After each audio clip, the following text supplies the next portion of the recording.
Bienvenidos al podcast de Shapes, un espacio para dialogar sobre el diseño de productos. Buscamos crear conexiones estratégicas para el desarrollo industrial y la colaboración entre la academia y la industria. Shapes es un evento desarrollado por la Facultad de Arte, Diseño y Comunicación Audiovisual de la Escuela Superior Politécnica del Litoral. Y para la edición de este año 2020 cuenta con la colaboración de la Escuela de Diseño de Productos de la Universidad de las Américas. En esta serie de podcast vamos a explorar el estado del packaging en Ecuador y las tendencias que lo dinamizan, así como a sus diferentes actores, ya sea como proveedores de materia prima, fabricantes, diseñadores, especialistas en mercadeo, emprendedores o incluso proveedores de productos y servicios que requieran de packaging personalizado, sostenible e innovador. Mi nombre es Carla Caicedo, soy profesora de diseño de productos en la SPOL.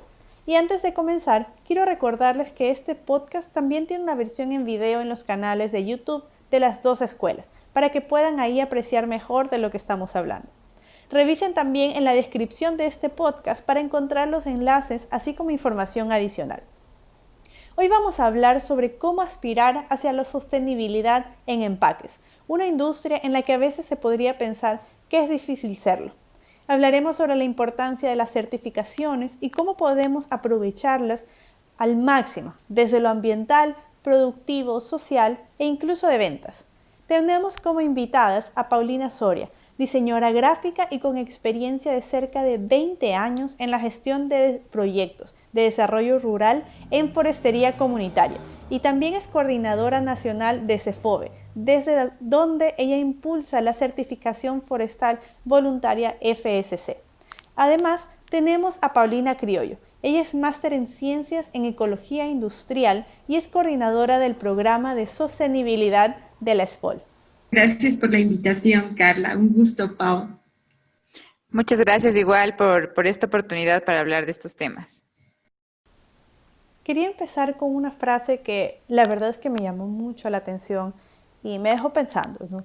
Es de Víctor Papanek, un diseñador y filósofo del diseño. Él tenía esta frase: el diseño industrial ha permitido la producción en cadena del asesinato. No es una pena que muy pocos diseños y muy pocos productos sean realmente aplicables a las necesidades de la humanidad.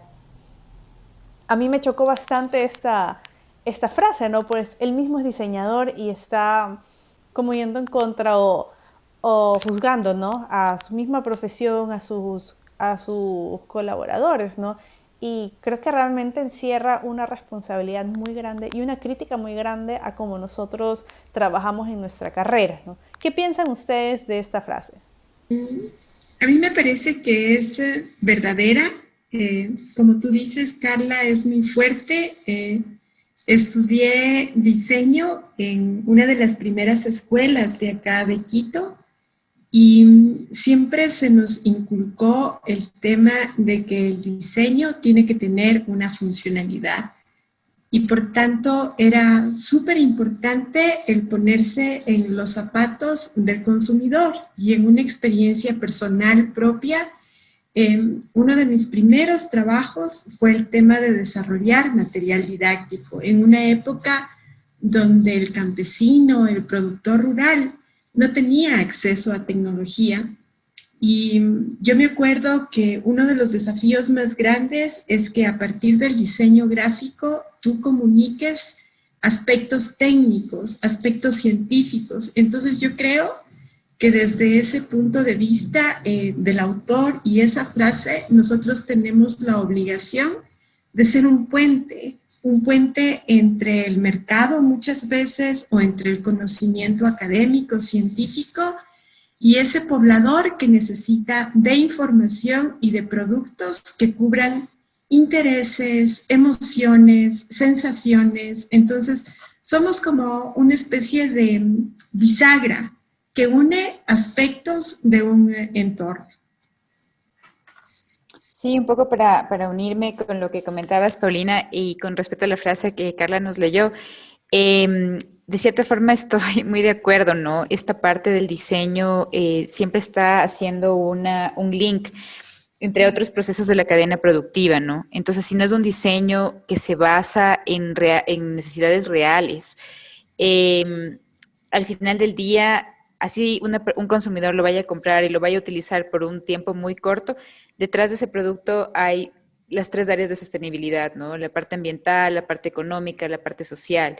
Entonces, que al final del día, cuando tenemos un producto a través de un diseño, nos estamos llevando toda esa carga de trabajo, de emociones, de crear para el ser humano, pero si al final del día está creando consecuencias en la naturaleza o inclusive en la misma vida laboral de tantas personas, tantos problemas a nivel global que tenemos en las industrias con los bajos salarios de los artesanos, de las personas que están detrás de coser nuestra ropa, por ejemplo. O sea, si detrás de todo eso nos estamos llevando un producto que no está funcionando, entonces al final del día estamos creando un asesinato en muchas formas, ¿no? Entonces sí creo que la parte más básica y en especial de todo lo que estamos viviendo en este momento en cuanto a contaminación es en el diseño. Siempre está, la base va a ser en el diseño. Y un poco en línea con lo que planteas, Pau, para mí es tan importante este concepto que acabas de traer, que es el de valor agregado. Este valor agregado no tiene que ver solo con el tema del producto, sino justamente con la gente que está en cada eslabón de la cadena de valor. Entonces, si es un producto que requiere mano de obra, este diseñador no solo tiene que mirar el producto final, sino que cómo cada eslabón se optimiza material, recoge la capacidad de la gente para justamente darle valor al empoderamiento de ese artesano o de esa comunidad. Conoce esa materia prima y toma decisiones también acordadas con productores para crear como una conciencia colectiva frente si a ese recurso se lo va a afectar, si va a ser sostenible, si se necesita investigaciones para poder producirlo de una manera que no falte. Entonces, creo que el valor agregado tiene que estar justamente en cada uno de los eslabones. Y justamente con lo que tú mencionas, es algo que yo siempre he pensado y de hecho conversamos de ello cuando nos conocimos con Pau, luego de este evento de economía circular al que asistimos y que luego la SPOL estaba organizando uno relacionado. En muchos casos, cuando se habla de economía circular, he notado que la conversación por lo general se centra más en la gestión de residuos que el resto de los elementos de la economía o del ciclo de vida de los productos. Y ciertamente la gestión de residuos es sumamente importante, ¿no? Y impulsar en reciclaje también es muy importante y es una manera de aplacar este impacto que nosotros estamos realizando, ¿no? Y a la vez es importante que vayamos buscando utilizar materiales que están hechos a base de reciclables, ¿no? A base de productos reciclables para en eso darle una mayor vida a este material. Pero debería ser esta la meta, ¿no? O debería ser otra, ¿no? ¿Cuál debería ser nuestro enfoque?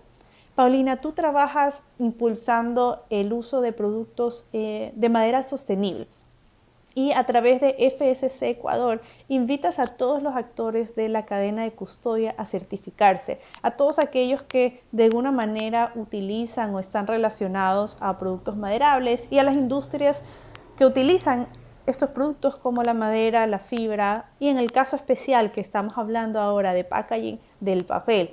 ¿Cuál es la diferencia entre promover el uso de maderas sostenibles en vez de reciclaje? ¿Cuál es el más efectivo o cuál deberíamos apuntar? Son temas sensibles pero importantes de hablar y me gusta mucho este formato de conversación porque creo que podemos desmitificar algunas verdades que muchas veces son debatibles. ¿Por qué? Porque, por ejemplo, cuando tienes una mirada súper conservacionista, dices, mejor no consumo madera porque estoy provocando la destrucción del bosque. Pero eso también es cuestionable porque nosotros, por ejemplo, desde nuestro sistema de certificación, vemos que el manejo forestal sostenible que cumple justamente con los principios que Pau nos compartía, ¿no? Que son principios sociales, principios ambientales, económicos.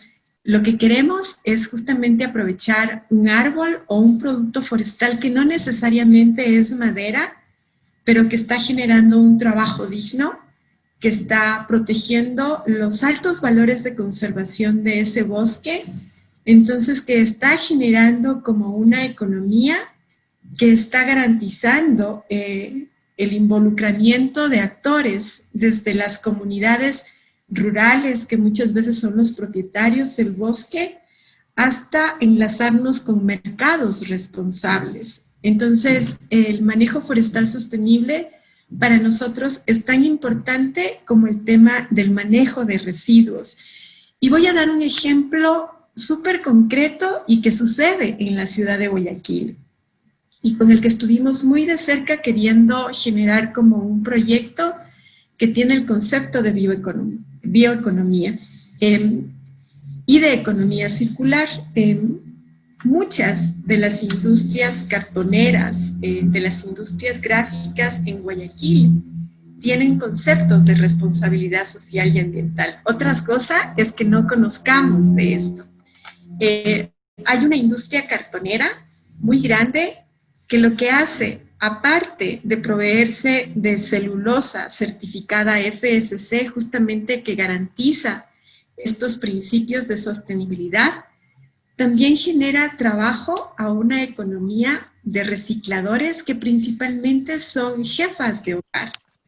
Y lo que provoca esta industria cartonera es que aparte de consumir una celulosa que viene de un bosque certificado, también está generando y activando una mano de obra súper interesante frente a lo que son los recicladores urbanos. Y a mí me parece que este tipo de historias no se conocen a profundidad. Muchas veces porque me imagino la industria no ve el valor compartido de mostrar justamente cómo se vuelve una generadora de acciones sustentables. Entonces creo que ahí tenemos que, como nosotros como oficina de certificación FSC, un rol súper importante que lo queremos promover el próximo año. Ojalá y Les Paul se sume, pero queremos justamente hacer estos ejercicios entre la academia, entre carreras que tienen mucho que ver con el desarrollo de producto y el diseño, para darle a la ciudadanía justamente estos valores que están detrás de esta industria. Entonces, si tú me das a escoger o el manejo de residuos con reciclaje o el consumo de productos forestales certificados, yo digo, tenemos que trabajar con los dos caminos y tenemos que generar como mayor información en el consumidor para que sepa que su decisión de compra, detrás hay historias de gente, de bosques, de mujeres que están llevando sus alimentos a su hogar. Bueno, sí, un poco en línea con lo que nos comentas de estas prácticas, de estas industrias, y creo que eso también es importante, ¿no? Para los estudiantes que estén detrás de estudiar el diseño o están dentro del mundo del diseño, es entender un poco los contextos en los que vivimos, ¿no? Entonces, esta parte del reciclador de base es básica para nuestros contextos en Ecuador. En todas las ciudades hay alrededor de 20.000 recicladores de base asociados en el Ecuador que ya trabajan recuperando este material, ¿no? Entonces, si de alguna manera la misma empresa que está utilizando una madera certificada logra incorporar este material a través de este tipo de innovaciones sociales, es un poco algo como lo que tú comentas, algo integral, ¿no? Dentro de la economía circular, como lo comentaba Carla, precisamente el reciclaje es la última cascada, o sea, el reciclaje es realmente ya lo que no pude hacer con ese material y que trato de incorporarlo. Pero realmente la base de una economía circular y de una bioeconomía están en el diseño, ¿no?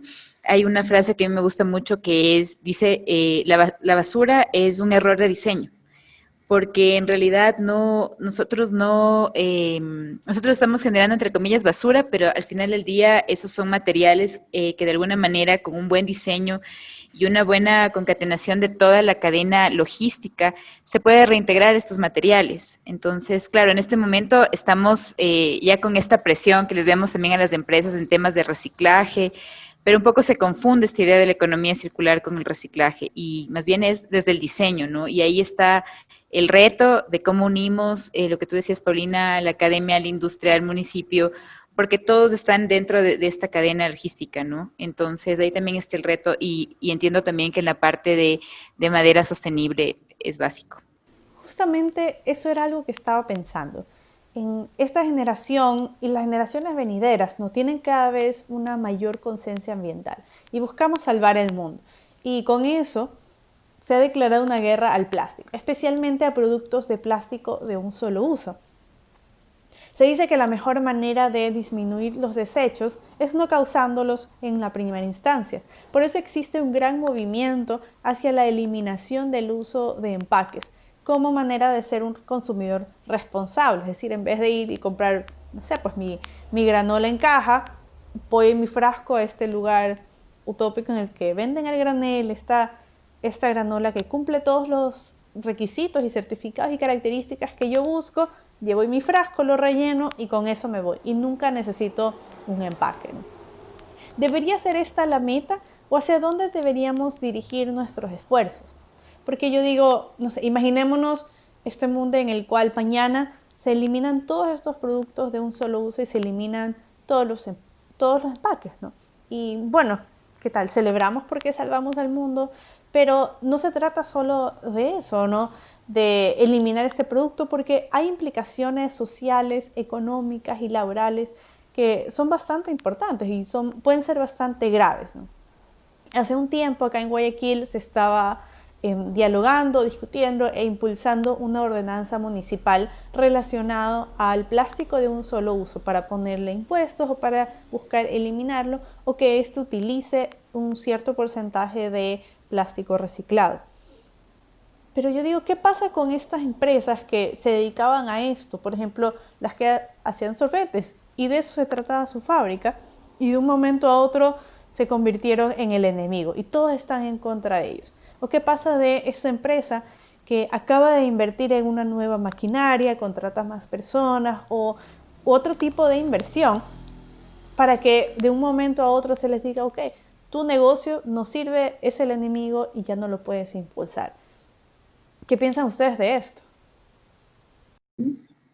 Yo creo que sí hay que seguir soñando en un mundo ideal, en un mundo donde pensemos en usar materiales sostenibles y si eso significa optimizar el uso del plástico que ya está en el planeta, creo que esas opciones tienen que ser bienvenidas y tienen que ser parte del ejercicio de diseño que planteaba Pau. Es decir, a lo mejor el plástico ya está sobre el planeta y tenemos que tomarlo como una materia prima que necesita ser repensada para reusarla, mezclarla con otros materiales y que se convierta no en un problema, sino en una materia prima más. Eso por un lado. Pero lo otro es que yo creo que como diseñadores tenemos desafíos también bien grandes que trabajar con la industria y otra vez con la academia. Y es que justamente el material que puede ser mucho más sostenible todavía es más caro. ¿Por qué? Por todo lo que hay detrás justamente de lo que significa una producción sostenible. Entonces, por más que nosotros querramos incentivar al uso de materiales sostenibles, ¿qué porcentaje de la población tiene acceso justamente a comprar ese material que puede ser un poco más caro? Posiblemente el ejemplo de los desechables es el primero. Tú te vas a un supermercado y tienes la opción de comprar un material que es sostenible y que puede ser biodegradable versus el otro que a la final es tan grande la diferencia que terminas yéndote por un más económico. Entonces, aquí se trata también de desarrollar otra vez innovaciones para generar, masificar el uso del material sostenible. No sé qué piense mi tocaya al respecto. No, sí, bueno, estaba, ahorita que Carla nos mencionaba esto, no sé si han visto esta, es como una escultura en Berlín que se llama Políticos con agua en el cuello. Y son políticos hablando del cambio climático, ¿no? Entonces, esta figura, claro, o sea, nos indica que ya está el agua en el cuello, en los ojos de los políticos, y claro, no hay ningún cambio, y todos siguen hablando. Creo que el tema del plástico de un solo uso, como lo mencionaba Carla, tiene grandes retos, especialmente en la parte económica, ¿no? Por toda la generación de empleos que hay detrás. Pero sí creo que frente a estos retos como el cambio climático que tenemos actualmente, que son temas que nos presionan a hacer cambios drásticos, yo sí creo que es importante, estas transiciones siempre van a tener lastimosamente problemas, ¿no? En esta parte va a ser la parte económica, es algo fuerte también para la industria, pero yo también creo que hay mucha oportunidad ahí para que esta misma industria invierta en nuevos materiales. Es decir, este cambio de chip es muy necesario, al menos de nuestros tiempos, ¿no? Cuando vemos el mismo tema de la pandemia, ¿no? Son temas que son causados también por cómo nos comportamos los humanos alrededor de nuestros recursos.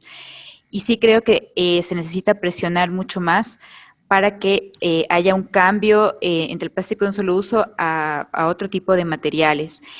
El reto también está en lo que comentas, Paulina, el costo, ¿no? En especial en restaurantes. Y claro, otro reto importante ahí es temas de packaging para alimentos.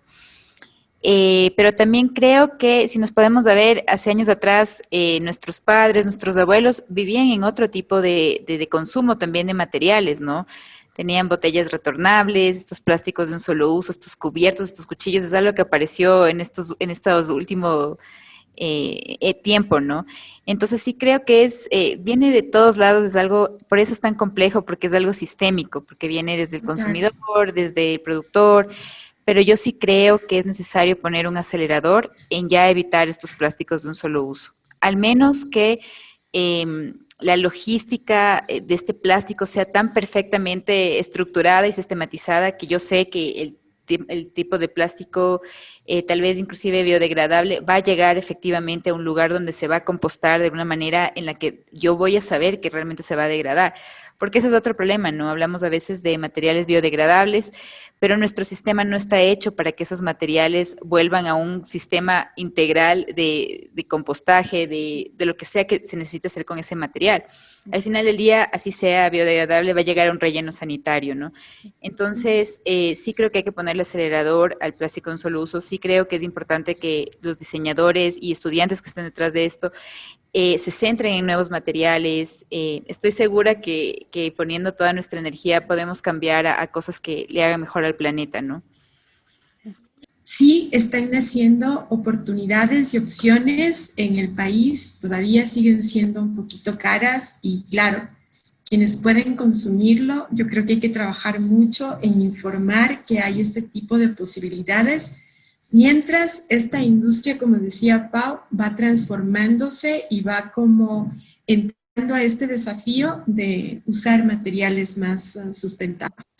Creo que definitivamente debemos verlo como un desafío, pero no para ahogarnos, para sentirnos que nos hunde, sino más bien que nos lleve a repensar quizás la industria entera, a repensar qué consumimos, pero también cómo trabajamos en esta industria y cómo fabricamos las cosas, ¿no? Como dice Pau, el reciclaje sí es una medida, una opción para disminuir o aplacar el impacto que estamos nosotros realizando, el daño que estamos haciendo. Y el relleno sanitario debe ser nuestra última opción. Pero el objetivo no debería ser reciclemos, sino más bien eliminemos esta basura, eliminemos este desperdicio y cambiemos completamente el esquema. Quizás buscar rescatar cómo lo hacían nuestros antepasados, ¿no? Que vivían de forma más natural y con mayor armonía con el planeta. Pero no se trata de simplemente regresar al pasado, a la edad antigua, pero quizás retomar el trasfondo, ¿no? La esencia de cómo vivían y como esa armonía de por qué, cómo respetamos lo demás y cómo vivimos en simbiosis con el resto los recursos y en base a eso traerlo a esta nueva era, utilizar las nuevas tecnologías y las necesidades que tenemos actualmente, pero aprovechándonos de esto, manteniendo esos valores en la modernidad. Esta semana estuve escuchando un podcast que me gustó bastante y justo me recuerda a esto. Es llamado Food by Design, hecho por IDEO, una de las consultoras de diseño más grandes. Ellos estaban hablando de toda la industria de los alimentos y dentro de eso hablaban de un caso de un rancho llamado Temple Creek. En este rancho, estos invitados, ¿no? Que ellos estaban ahí hablando de cómo manejaban su rancho, cómo habían repensado la industria ganadera de la cual ellos vivían.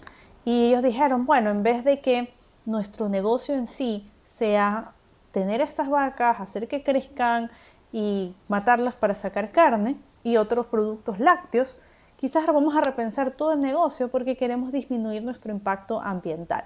¿Qué tal si es que nuestro negocio es vender o comercializar tierra de muy alta calidad debido al pastoreo de las vacas que renueva la vegetación, debido a los desechos de las vacas que fertilizan, ¿no?, esas zonas, y de esa manera puedo entregar una tierra más rica? Puedo también, por la manera en cómo se están llevando estas vacas, tienen una mejor alimentación y la carne en sí sale mucho mejor, tienen mayor producción de lácteos, viven de una manera mucho más cómoda, ¿no? más humana, por decirlo así, para estas vacas.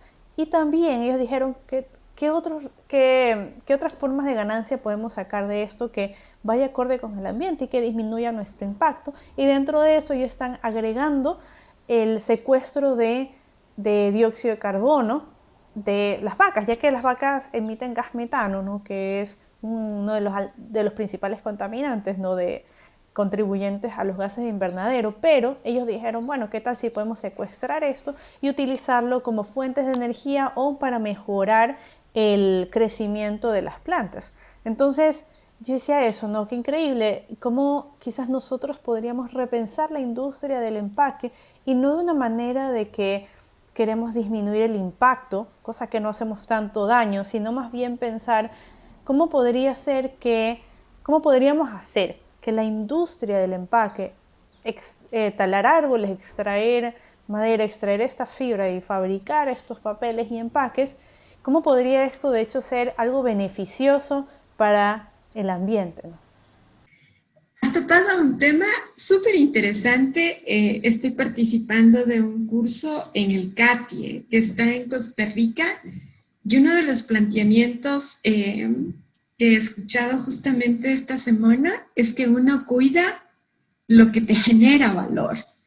Y si hay un bosque que te está generando servicios ecosistémicos, te está generando fibras naturales, te permite aprovechar plantas medicinales, te permite ser como no solamente el hogar de animalitos, sino el sustento de muchas de las familias que viven ahí, vos vas a proteger ese bosque. Mucho se cuestiona el tema de que los índices de deforestación acá en el país han aumentado y que es necesario, si tú quieres proteger, conservar, desde este concepto de no tocar, que puede ser relevante para algunos sitios, pero en otros donde hay comunidades que están habitando y que necesitan vivir, yo creo que la apuesta justamente que tú estás poniendo sobre la mesa, Carla, de darle valor a ese bosque, desde solo aprovechar la madera que está lista para ser cosechada y que se convierta en un mueble que está garantizando que hay un trabajo bien pagado, que se está cumpliendo con las leyes de aprovechamiento de esa corta. Esto está generando un trabajo digno a trabajadores con los tratados internacionales que tiene el Ecuador, por ejemplo, con la OIT, respetando los derechos de comunidades indígenas de ese bosque. Resulta que ese árbol tiene un valor adicional a la madera que se va a convertir en ese mueble. Entonces me parece súper importante que también la comunidad de estudiantes y ciudadanos también entienda que un árbol que está bien cosechado permite un aclareo del bosque que incentiva el crecimiento de nuevas especies. Entonces, no es malo cortar un árbol si está bien escogido, ese árbol que hay que aprovecharlo y que va a generar valor agregado a una comunidad, porque muchas veces nuestro problema es que vendemos materia prima sin procesar y que no estamos retornando una economía a esa comunidad, porque viene un intermediario y le compra a lo que el intermediario quiere y la comunidad le da permiso para pasar a su bosque y lo corta sin absolutamente ningún valor adicional. Entonces se convierte en una especie de alcancía frente a la emergencia que tiene la familia que habita ese bosque. Entonces sí tenemos que replantearnos también el tema de que el consumidor tiene que saber que cuando consume un mueble, un packaging, una etiqueta, si es que hay, por ejemplo, el logo FSC, que es, si ustedes quieren, el certificado que nosotros estamos impulsando como CEFOBE y tiene una credibilidad mundial, sí estamos garantizando que hay todos esos elementos de sustentabilidad ambiental, económica y social detrás. Sí, bueno, ahorita que también nos comentabas de este caso, Carla, y en línea creo que dice Paulina, hay igual estas oportunidades de compensación, ¿no? Adicional a todos los servicios ecosistémicos que nos habla Paulina y que estoy súper de acuerdo, creo que o sea, las personas idóneas para manejar estos recursos son las propias comunidades, porque son las que valoran y son las que están detrás pueden estar detrás de toda esta producción y de cuidar al bosque como tal, ¿no? Creo importante también ahí mencionar este tema de las compensaciones, cómo se puede, frente a otros bosques también, determinar esta absorción de CO2 para que también las industrias puedan participar debido a sus propias industrias contaminantes de distintas maneras, ¿no? Pueden ser ganaderas, inclusive el mismo plástico.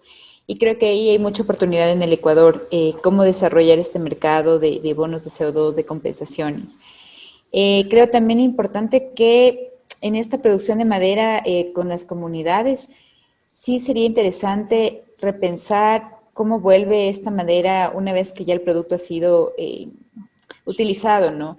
Hay un ejemplo que a mí me encanta, es una empresa que se llama Ecor, y lo que ellos hacen es crear un material compuesto con celulosa, presión, agua y calor, así súper sencillo, ¿no? Pero no es tan sencillo porque cuando yo leí el caso, ellos decían, por ejemplo, las mesas que están hechas de una madera específica, si se colocó un tinte específico o una pintura o un lacado específico, ya esa mesa ya no puede volver otra vez a este proceso de celulosa, presión, agua y calor, ¿no? Entonces, nuevamente, desde el diseño, ¿qué adicional a lo que estoy utilizando con la madera estoy colocando? Que sé que al final de la vida útil de esa madera yo la voy a poder reinsertar.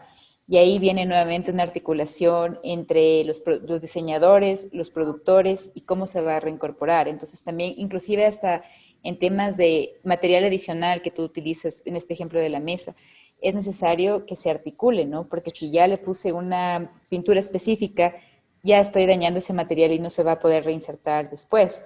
Así que ahí también hay una gran oportunidad. Ejemplo que hay aquí en el Ecuador con respecto a lo que Pau comenta de estos valores adicionales, especie que se llama Dendrocalamus asper en el noroccidente de Pichincha. Ellos, por ejemplo, han trabajado para lograr la certificación FSC, no solo en el bosque, sino después de lo que sale del bosque de bambú y se transforma en otros subproductos. Y ellos han demostrado con métricas el tema de cómo este bambusal está protegiendo, por ejemplo, fuentes de agua, fuentes del recurso hídrico. Entonces es súper interesante porque tienes una materia prima que al convertirla en un mueble está capturando el carbono, como tú decías, Pau, pero aparte esa plantación o ese sembrío de bambú está también protegiendo las vertientes y los caudales de agua.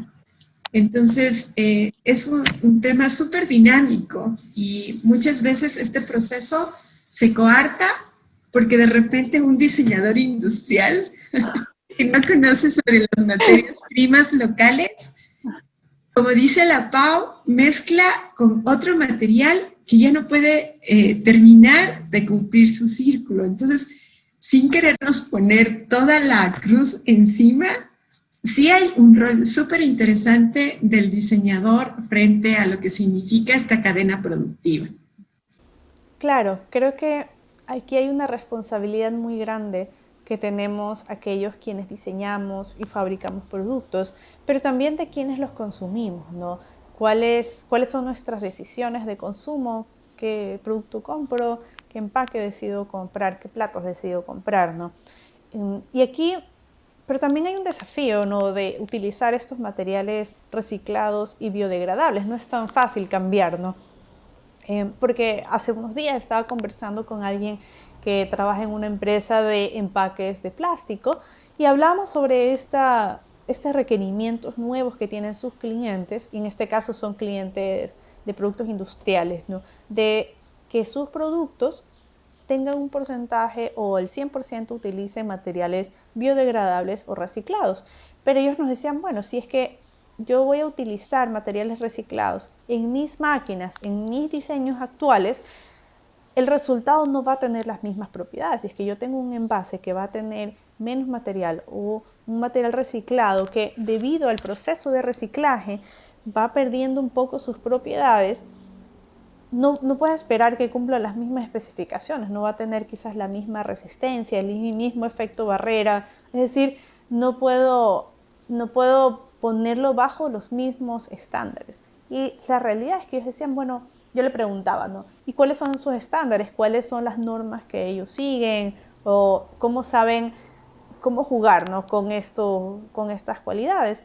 Y él me decía que realmente para muchos de estos casos, especialmente para el uso de estos materiales, no siempre hay regulaciones o normas a las cuales ellos se pueden atener. No hay una norma de ciertos empaques o de cómo debe comportarse el resultado de un empaque con productos reciclados de ciertas cualidades, ¿no? Entonces, como decían ellos, bueno, más que nada apoyar, no sé, la experiencia de cuántos años tiene él en esa industria. Pero si es que no tienen ellos normas y guías que les indican cómo mantener la calidad al utilizar estos materiales o cómo utilizarlos, ¿cómo esperaríamos que ellos, no sé, pues que ellos lo guíen, ¿no? Que ellos tomen decisiones? Y ahí creo que todas estas empresas y organizaciones que ofrecen estas certificaciones, creo que tienen un papel muy importante, ¿no? Que quizás pensar estas certificaciones más que como una obligación, pensarlo más como una guía, ¿no? Alguien que me puede ayudar a tomar decisiones y a saber cómo realizar mis prácticas para que sea sostenible, para que sea un poco más responsable y cumpla esto que me pide mi cliente, que me piden los consumidores, pero que técnicamente y estéticamente mantenga las características, ¿no? Y no sé, y creo que el tema de las certificaciones puede tener un impacto que va incluso más allá de lo técnico, ¿no? ¿Cuáles creen o cuáles les explican ustedes a las organizaciones que tiene el impacto de estas certificaciones verdes, tanto hacia adentro como hacia afuera de la empresa? Es bien importante el enfoque que le estás dando porque para nosotros la certificación nace justamente como un camino hacia la conservación de los bosques, porque nuestra certificación es de manejo forestal sostenible. Y lo que busca es formalizar, es organizar, es que todo esté en orden y en cumplimiento de esta formalidad. Por eso, por ejemplo, el principio 1 habla de cumplimiento de las leyes del país, aunque sea una certificación que funciona a nivel global. El primer requisito es que cumplamos las leyes del país donde nos ubicamos o donde se decide cumplir con esta certificación forestal. Pero hay como una segunda parte de esta historia de certificación, que nosotros lo llamamos cadena de custodia, y es cómo este material que sale del bosque, ya sea madera, sea fibra, sea caucho, sea celulosa para papel, sea una semilla, en su proceso de transformación no se contamina con otros materiales, porque lo que buscamos es garantizar frente al consumidor final que está decidiendo por una compra que le garantiza que no está destruyendo el bosque y que en el proceso de valor agregado no se contamina con otros materiales. Por ejemplo, en el caso del papel, muchas veces se habla del blanqueamiento, es decir, uso materia prima de celulosa certificada, mezclo con una fuente de papel que no sé de dónde viene, transformo, pero al final mi libro o mi cuaderno sí me sale con el logo de la certificación. Entonces, lo que busca esta cadena de custodia es buscar justamente que lo que ingresa en forma de celulosa, tú tienes control sobre lo que pasa en el proceso de transformación y garantizas que el producto sí viene de fuentes responsables con el bosque. Y ahí hay varios mecanismos. Puede ser un FSC 100% que te dice que el material viene totalmente de fuentes responsables del bosque. Puede decirte mixto, que dice sí hubo una mezcla de material y queremos ser honestos con el consumidor de que mezclamos material certificado con material controlado, que para nosotros es material que viene de fuentes responsables sin tener certificación. Y el otro es que también hay FSC reciclado. Por eso te decía, estamos reconociendo que hay caminos distintos para la sustentabilidad. Entonces, para nosotros el tema de la certificación, aparte de que puede tener una oportunidad en un nicho de mercado que exige la certificación FSC, sobre todo es formalizar, ordenar, organizar tu sistema productivo para hacerlo creíble, sustentable. Sí, no, estaba pensando en este tema de la importancia de las certificaciones y cómo de alguna forma también ejercen esa presión a las empresas, a las universidades, cuando uno quiere aplicar y se da cuenta, es también un poco ver internamente en tu empresa, en tus procesos, todo lo que tienes que cambiar de alguna manera, ¿no? Entonces creo que es súper importante entender este tipo de certificaciones, estar de alguna manera aplicando a ellas, porque definitivamente cambian los procesos, ¿no?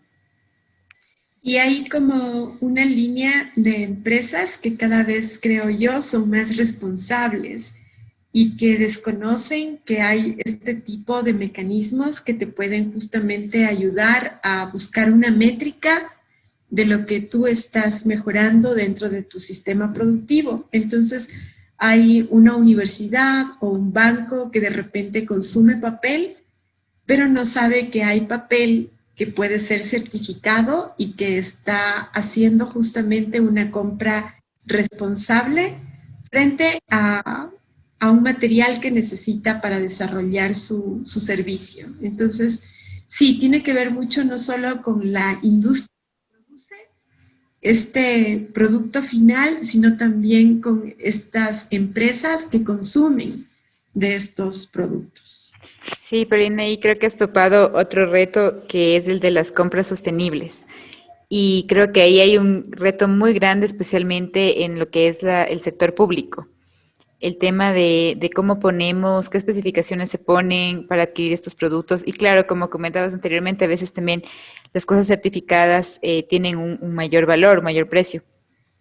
Pero yo creo que es la mejor inversión, ¿no? Es la mejor forma de ser coherente hasta con los mismos procesos, tanto públicos como privados. Pero sí creo que el otro eslabón en el que hay que trabajar muchísimo es en el de compras sostenibles. Sí, yo me acuerdo que hace un poquito más de un año, por ejemplo, el Ministerio del Ambiente generó un pacto por el consumo de madera sostenible, porque se dio cuenta que uno de los mayores consumidores de madera ilegal o no formal era el mismo Estado. Casi estaba invirtiendo como anualmente 10 millones de dólares en compra de madera, donde el Estado no se preocupaba de conocer el origen de esta madera. Entonces resultaba que por un lado estaba impulsando una política de manejo forestal sostenible, pero no se preocupó del consumo. Entonces este pacto justamente lo que buscaba era generar también una política de compras públicas que active justamente al Estado como un primer consumidor de productos responsables con el ambiente. Me parece que todo está escrito, pero lo que necesitamos es justamente operativizar estos tipos de esfuerzos, ¿no? Aquí no, lo importante es que se conecten todos los eslabones de el ciclo de vida o la cadena de custodia, ¿no? El Estado, los proveedores, los agricultores, los diseñadores, fabricantes y también los consumidores. Creo que esto debe ser una responsabilidad compartida, que todos la asumimos, todos exigimos a los demás, pero también, también consumimos, ¿no? ¿De qué manera, no sé, creen ustedes que puede una empresa de estas que cuentan con certificaciones verdes o al menos implementan estas prácticas de sostenibilidad, cómo pueden ellos aportar a la educación del consumidor o cómo pueden ellos guiarnos a nosotros los consumidores para tomar decisiones que vayan acorde a ello? La certificación FSC, yo creo que hay que un poquito romper este temor de ser cuestionados porque se está usando madera o papel, como tú decías, sino aprovechar de que ya tienen el certificado para comunicar justamente este plus, estos conceptos de valor añadido que tienen sus productos, y al tener, por ejemplo, el certificado FSC, ellos tienen acceso a una herramienta que se llama Marketing Toolkit, que es justamente la posibilidad de tener mensajes claves que pueden comunicar al consumidor frente a la certificación. Ahí creo que nosotros como Oficina Nacional sí tenemos una responsabilidad. Hasta ahora es como que nos hemos concentrado mucho en generar estándares nacionales que permitan estar en concordancia con las leyes del Ecuador, y hemos tenido grupos de trabajo durante años que nos hemos enfocado justamente en sacar como principios y criterios que respondan a la realidad del país. Pero sentimos que ya hemos concluido esa fase y que justamente ahora nuestra prioridad tiene que ser justamente educar al consumidor y facilitar el acceso de información para que las empresas conozcan de este tipo de certificaciones, de las posibilidades que hay, de que al final pueden organizarse varias empresas para bajo un mismo certificado poder tener los mismos protocolos. Entonces, eso yo creo que es como una responsabilidad compartida entre la organización. Ahora estoy coordinando y estas empresas que ya tienen el logotipo para poder promoverlo, ¿no?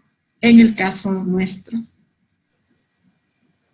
Bueno, y hablando un poquito en general para las industrias, creo que la mejor manera de combatir este llamado greenwashing, que la típica que vemos un producto y nos dicen es verde, es ambiental y nada que ver por detrás. Entonces creo que las empresas que tienen este tipo de certificaciones tienen que un poco en su presupuesto de marketing, siempre hay un presupuesto, ¿no?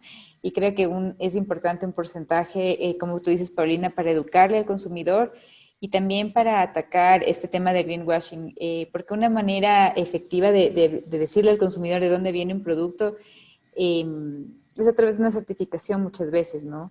Y muchas veces también desde distintas herramientas como temas de trazabilidad, que uno sepa qué recursos utilizaron, qué oportunidades en sostenibilidad produce ese producto.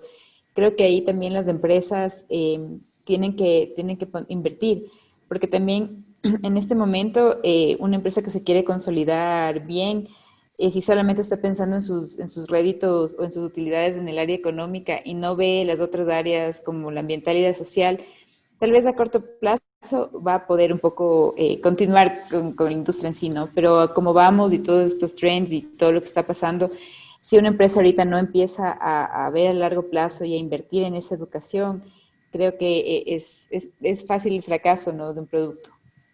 Totalmente, totalmente. Entonces es el trabajo otra vez compartido de varios sectores, ¿no? Y como lo dije al inicio, hay este desafío para el 2021 de hacer este ejercicio colectivo entre industrias, academias y tenedores de certificados. Entonces, más bien me encantaría que la SPOL sea parte de esta iniciativa para educar a estudiantes, a consumidores, en el tema de productos que son responsables con el ambiente y con la gente. Sí, definitivamente cuenta con nosotros. Justamente ese es uno de los objetivos de Shapes, que cuando estemos abordando el diseño y la manufactura, hacerlo de manera integral, ¿no? Que sea que pensar acerca de sostenibilidad no se trata de ser ambientalista o ser hippie o vivir en este mundo de fantasía, ¿no? Sino se trata de vivir realmente en un mundo aterrizado, ¿no? Con los pies en la tierra, literal, y que podamos ser responsables y manejar bien todos los aspectos técnicos de cómo manejamos la industria, ¿no? Se trata, creo que, de repensar la industria entera, desde, no sé, avanzar en el tema de marketing, técnicas de manufactura, de disminución de costos, de ser efectivo, de crecer en los mercados y abarcar más mercados, pero también de ser responsable en ese tema, ¿no?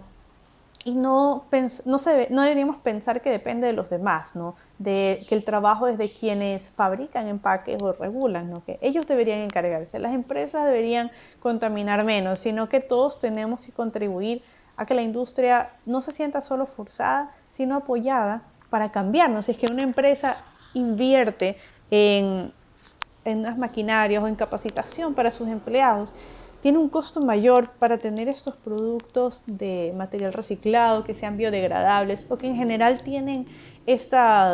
cumplen ciertas regulaciones de sostenibilidad, ¿no?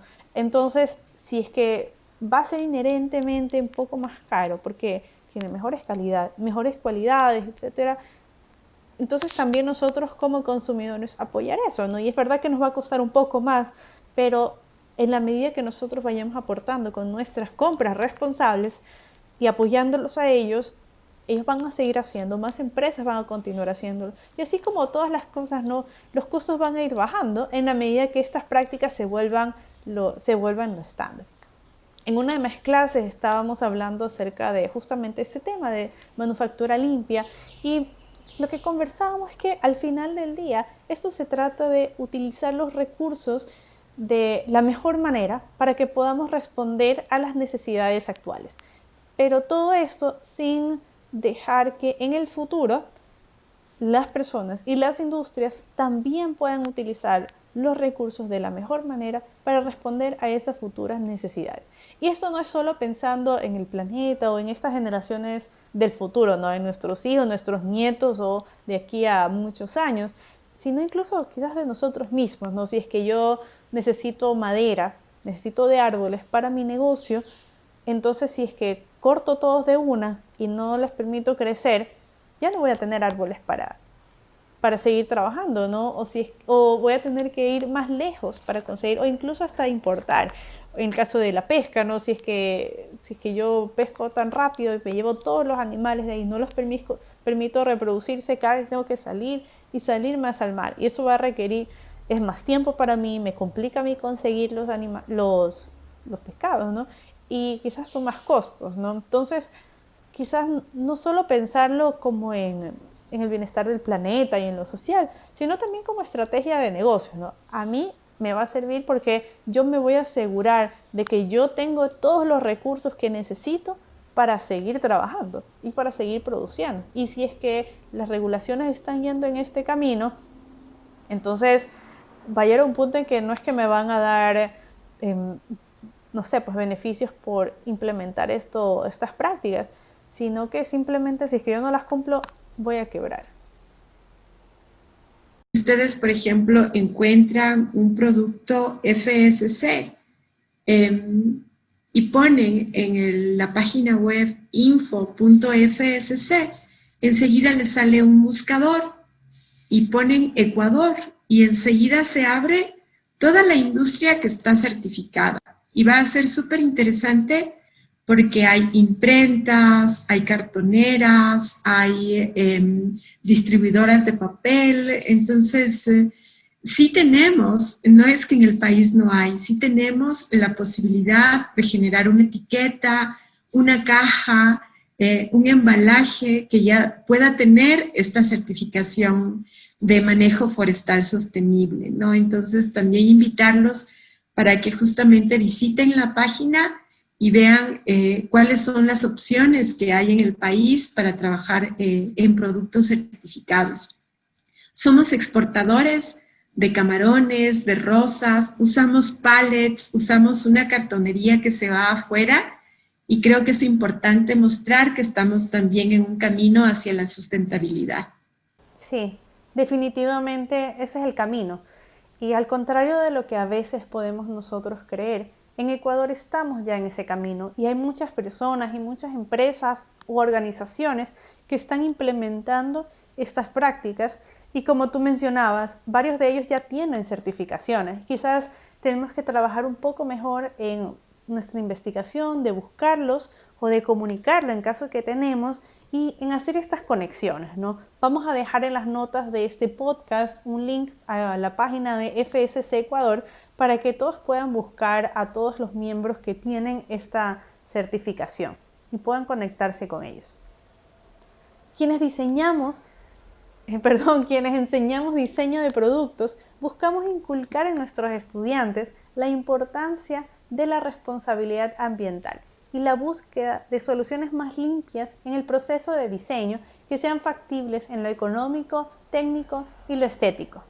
De hecho, en nuestro podcast con Susana Oviedo y estudiantes de la UTLA, conversamos acerca de la exploración con materiales naturales y biodegradables para la fabricación de packaging. Es súper interesante y no solo que es importante esta exploración con estos materiales para ver cómo podemos implementarlos en la industria a escala, sino también muestran unas cosas hermosas. Entonces les recomiendo que la escuchen y vamos a dejar aquí en las notas también el link para que los lleve a eso.